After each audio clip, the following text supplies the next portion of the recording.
Ma prochaine invitée, c'est la présidente du Festival du bûcheux de Saint-Pamphile, parce qu'on est à Saint-Pamphile, puis on collabore beaucoup avec Saint-Pamphile. Oui. Alexandra Dupont, bonjour. Bonjour. D'abord, bienvenue chez nous. Bien, merci.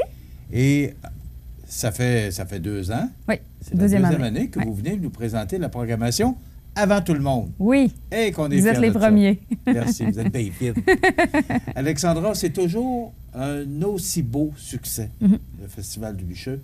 L'année passée, si on parle de 2018, encore un beau succès. Vous avez remis 45 000 $ à la municipalité. Oui, 45 000 $. Mais d'abord, parlons de ce succès. C'est vraiment le succès des succès du Festival du bûcheux. Oui, on peut le dire, là, ça a été la plus belle année du Festival du bûcheux jusqu'à maintenant. Qu'est-ce qu'il y avait de spécial? Bien, c'est sûr que tout d'abord, c'est la température qui nous aide. Quand il fait beau, les gens sont contents de venir sur le terrain. Ils peuvent profiter de toutes les activités, autant intérieures qu'extérieures.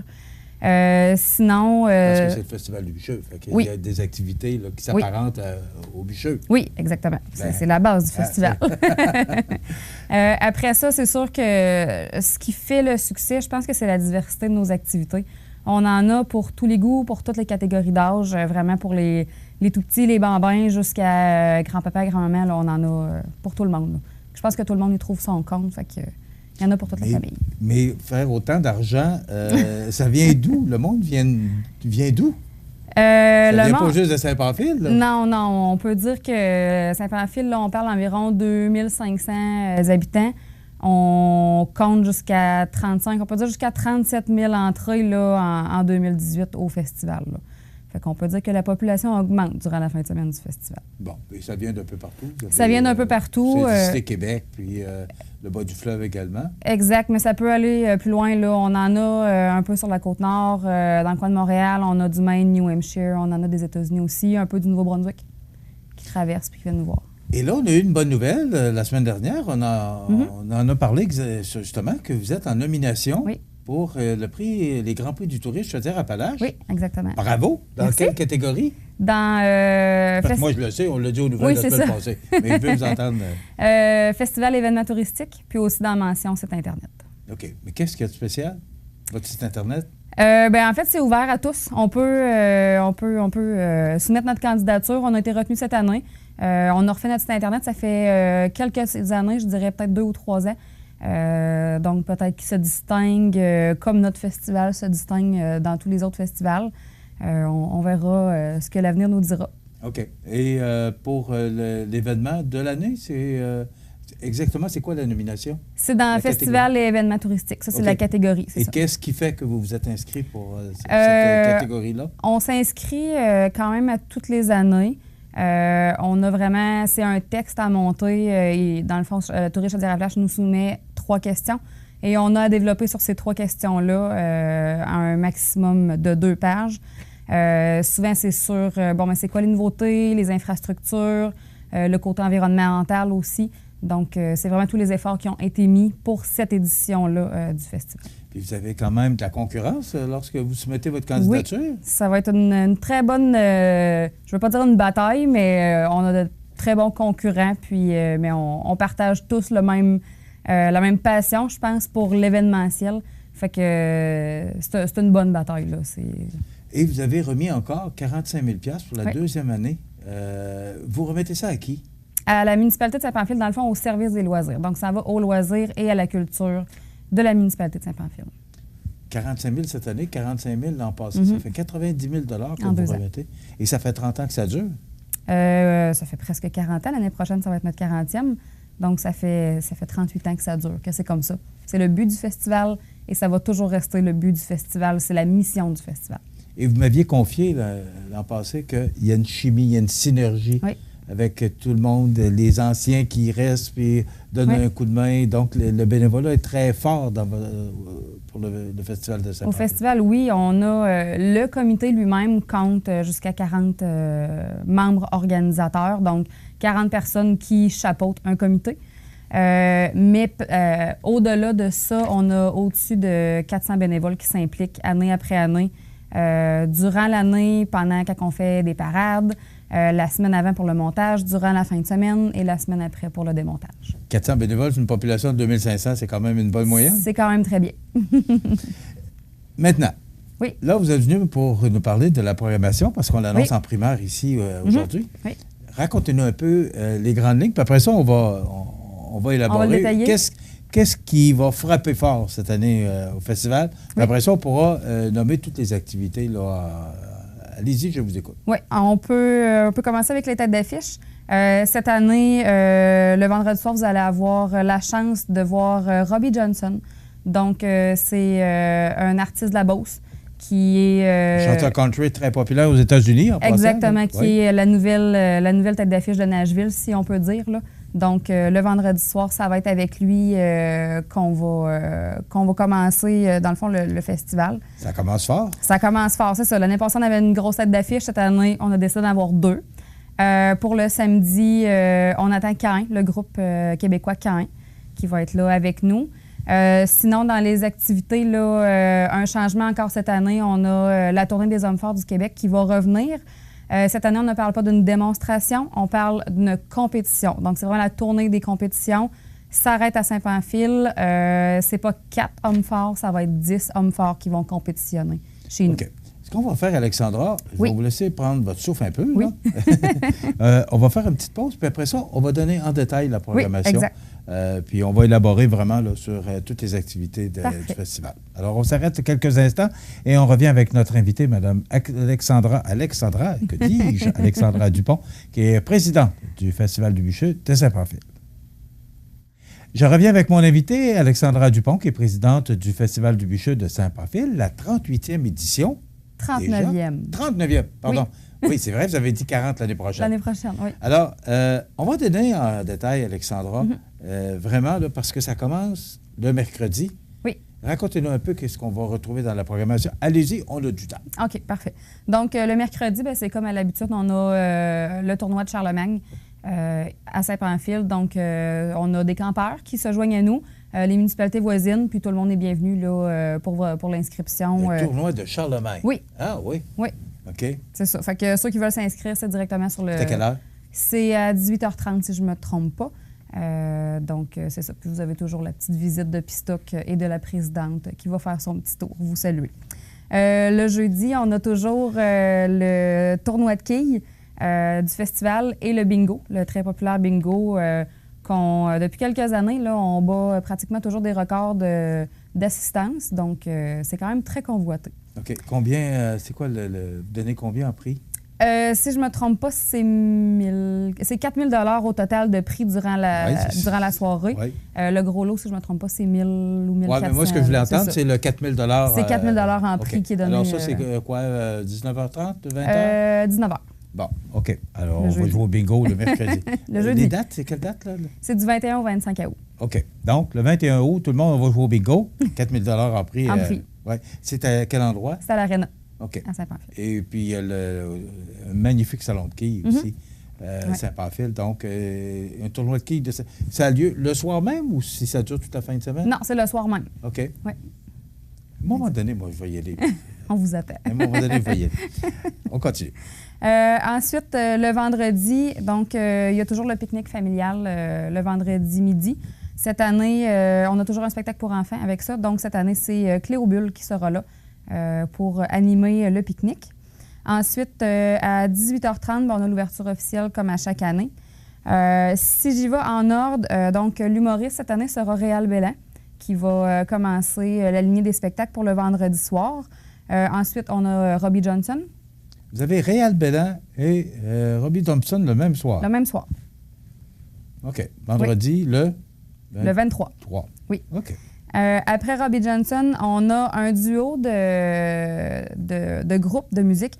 En fait, c'est Road Trip Country Band et les Twin Brothers qui vont être là. Ils vont alterner chacun, là, si je ne me trompe pas, c'est comme 1 heure chaque qui vont alterner. En gros, les Road Trip Country Band, c'est un cover de hit country, donc pour continuer sur la lignée de Robbie Johnson. Puis les Twin Brothers, eux, c'est un band festif là, de fin de soirée. OK. Ensuite, ça fait quelques années qu'on nous le demande. Donc, dans le 2e chapiteau cette année, on va l'ouvrir, le 2e chapiteau, pour le vendredi soir. Ce sera une soirée électro, donc avec DJ Groove Dealer qui va être là le vendredi soir. On va avoir la traditionnelle compétition du biathlon le vendredi soir aussi. OK. Quand même passablement d'activités. C'est quand même assez chargé pour le vendredi soir, mais les gens s'ennuieront pas. OK. Alors maintenant, le samedi. Pour le samedi, comme à l'habitude, tournoi de volleyball, tournoi de baseball, vous pouvez déjà vous inscrire là, auprès des responsables. Les adresses courriels sont sur le site Internet. Si on y va pour les compétitions, on a toujours les compétitions sur le trailer. Donc, SIOT, chaîne, godin-d'or, coupe à la hache, lancer de la hache, la pole à obstacle. Est-ce que vous avez une bonne participation pour ces genres de compétitions-là? Oui, les gens viennent quand même de loin. On a des gens des États-Unis qui viennent compétitionner pour ces compétitions-là, oui. C'est vraiment des gens... Il y en a qui sont assez renommés, là, qui viennent compétitionner chez nous. C'est assez impressionnant. Oui, hein? Très impressionnant, oui. OK. Par la suite, toujours dans les compétitions, le triathlon du bûcheux et les compétitions de sciage de bois de chauffage, donc volet participation et volet compétition. Par la suite, en activité, on a cette année Défi Évasion qui va être chez nous pour la fin de semaine. Donc, Défi Évasion arrive avec son trailer fermé et vous pouvez être en groupe, vous pouvez le faire seul, vous pouvez le faire en compétition avec un ami. Il se passe quoi? Il se passe quoi? Vous entrez dans le trailer fermé, vous êtes embarré là, si on peut dire, puis vous avez 15 minutes pour vous évader avec des indices, puis tout est vraiment... il y a un beau setup là-dedans là, pour s'amuser. Il était là l'an passé ou c'est... Non, c'est la première année qu'on va les avoir. Ouais. OK. Ouais. Ensuite, en activité, la tire de chevaux qui va être le samedi encore cette année. On a Jacques Pisnem qui revient, le sculpteur de renommée internationale, le sculpteur français. Il était là l'an passé. Cette année, il revient, mais on va le mettre sur une scène pour que les gens voient bien ses prestations, là.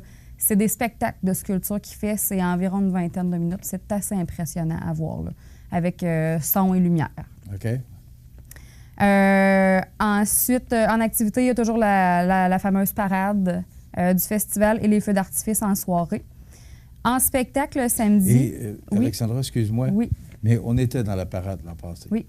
Et j'ai été subjugué de voir le monde aux abords des rues. On parle d'une municipalité de 2500 de population, puis d'après moi, il devait en avoir 10 000. Ah oui, beaucoup de monde. J'ai été tellement impressionné. D'abord, plusieurs chars allégoriques, plusieurs véhicules dans la parade. Je ne sais pas, c'est tout près d'une centaine, je pense. Oui, je crois, oui. C'est de voir le monde aux abords. Puis moi, on diffuse sur le câble de Saint-Pamphile, on est sur Facebook. Et là, c'était les gens, parce que j'avais le prof avec moi, le prof Lavoie. Et là, salut, prof! Puis les gens nous envoyaient, hey, c'est ma TV! Puis, alors, moi, j'étais vraiment surpris de voir le monde qu'il y avait là le samedi soir. Alors, quand vous parlez de beaucoup de monde dans la municipalité, c'est beaucoup de monde. Et il y avait, après ça, tout le monde est parti pour le spectacle. Alors, exact. Vraiment, là, c'est quoi à voir. Il faut le voir. Oui, exactement. Oui. On continue. Ensuite, en spectacle, durant la journée, pour les enfants, on va avoir Clopin-la-Nouille comme l'année passée. Les enfants l'aiment tellement, donc on n'a pas eu le choix de le ramener cette année avec son jam de ballon. Donc, il va, à la suite de son spectacle, il fait des ballons pour les enfants. En après-midi, on a l'hypnotiseur Pierre-Olivier Cyr qui va faire un spectacle avec des gens dans la foule. Donc, c'est ça, les gens dans la foule peuvent... si c'est des bons sujets, ils vont pouvoir monter sur scène et vivre l'expérience d'hypnotisation. Okay. Oui. Oui, on dit ça comme ça? Hypnotisme. C'est mieux, c'est mieux. Après ça, en spectacle, en soirée, on va avoir la banquette arrière, donc LBA Band. On les avait eus, si je ne me trompe pas, il y a 4 ou 5 ans. Ça fait plusieurs fois que les gens nous les redemandent, donc ils vont être là cette année. On continue avec Caen. Et ensuite, ce sera la Grande Débauche. Donc, c'est un groupe local là, de fin de soirée aussi. OK. Il va y avoir aussi local de Saint-Pamphile? De Saint-Pamphile, oui. C'est un groupe de Saint-Pamphile. Il va y avoir aussi la danse en ligne, comme à l'habitude, là, dans la tente des défricheurs. Qui est très populaire. Qui est très, très populaire. Dimanche, maintenant? Dimanche. En compétition, on va avoir la traditionnelle compétition de bouillage.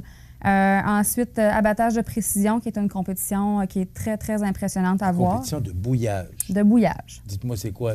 Le bouillage, c'est que les gens ont 3 allumettes, ont une hache, ont des bûches, puis on a un pot d'eau avec un peu de lait ou de crème dedans pour que ça mousse sur un petit rack. Et à partir de ça, les gens doivent faire leur feu afin que l'eau bout et que la broue déborde. Une fois que la broue a débordé, on arrête le temps et c'est celui qui a fait bouillir le plus vite. Oui. Ah oui, c'est la première fois que j'entends ça. Oui, mais c'est quand même c'est assez cocasse et c'est quand même impressionnant. Là, les gens, il n'y a pas d'écorce, il y a 3 allumettes. S'ils ne sont pas capables d'allumer leur feu... C'est celui qui fait brûler bouillir, c'est ça, le plus rapidement. La première personne que ça renverse, que la boue renverse, il gagne... Exact, la première place. Eh bien. Ensuite, compétition de la relève. C'est une compétition qu'on avait ajoutée l'année passée pour les jeunes. On avait développé cette compétition-là avec la Maison de la famille de la MRC de Lillet.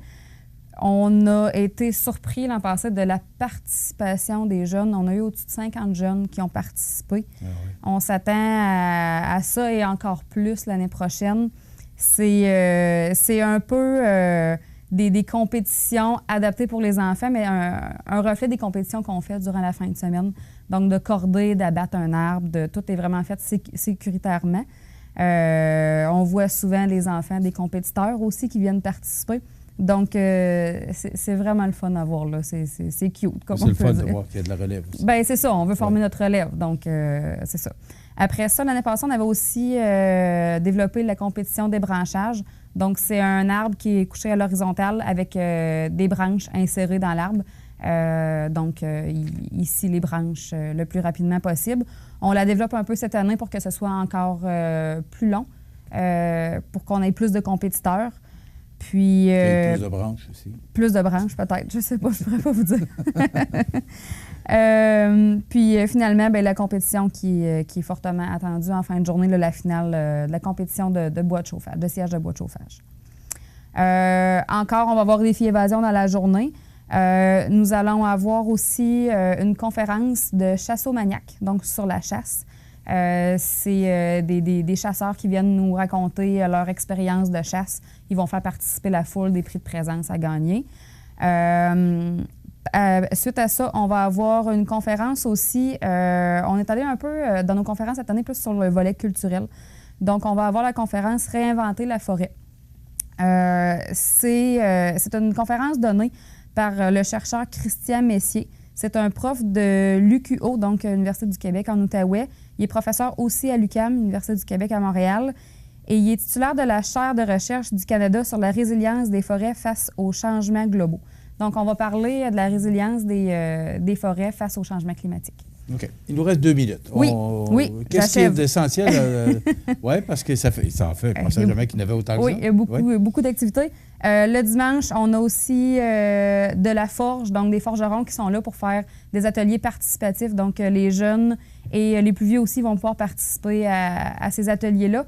Et comme les gens de Saint-Pamphile et des alentours aussi sont des amateurs de moteurs, Ben Milo va être de retour encore cette année avec un peu de trial et son spectacle de saut en motocross. Donc, on annonce ça après l'émission. Ça va être sur la page Facebook du Festival de Saint-Pamphile. Et sur notre site Internet aussi. Festival du Bûcheux de Saint-Pamphile.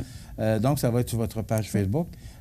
Et là, on va se revoir quelques jours avant le festival. En août, entre-temps, est-ce que le site, naturellement, vous êtes en nomination pour un beau site web. Oui. Alors, c'est quoi? Festivaldubucheux.ca.